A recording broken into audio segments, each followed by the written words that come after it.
Asante sana Mashirima kwa hilo swali. Ningependa kufafanua kwamba katika kuunganisha umeme, serikali imefanya juhudi ya kuhakikisha kwamba Wakenya wanaweza kupata nguvu za umeme kwa njia ya last mile. Last mile connection huwa inagharamia kujenga miundo misingi yote ya umeme.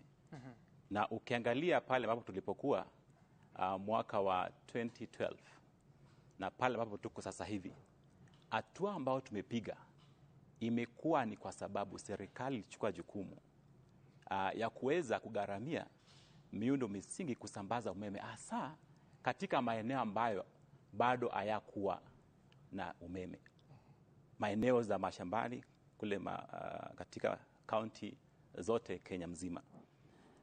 Kupitia kuunganisha umeme kwa mradi wa last mile ambayo inafanywa katika phases, serikali imeweka mikakati kwamba unapounganishwa kwa umeme, hiyo miundo msingi inagharamiwa na serikali, alafu yule ambaye hatimaye anaenda kupata manufaa ya kuunganishwa anagharamia ile hatua ya mwisho, ndiposa inaitwa last mile.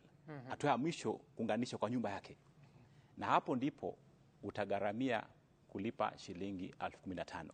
Na hiyo pesa pia kupitia kuwezesha Wakenya kwamba isiwe ni kizingiti ya kutopata stima, serikali imeweka kwamba sasa unaweza lipa polepole unapotumia hiyo stima, au ukinunua token, sehemu 50% inaenda kwa kulipa hiyo gharama ya kuunganisha, alafu ile nyingine inalipa gharama ya kukupatia token ya kuweza kutumia stima.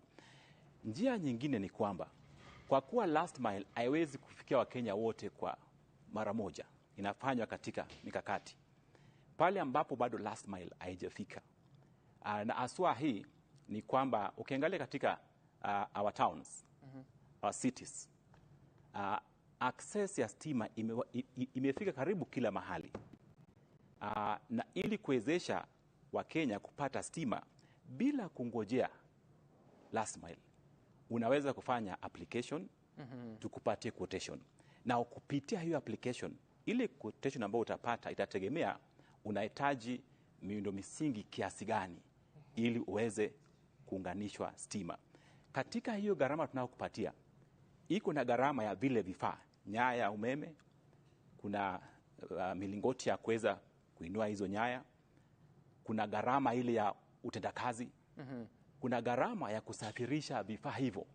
So ukiangalia hiyo quote ambao tunapatia wateja wale ambao wanataka kugharamia stima, tunawapatia quotation ambayo imeunganisha hivi vitu vyote, na katika hiyo quotation tunawapatia bila kuweka markup yoyote.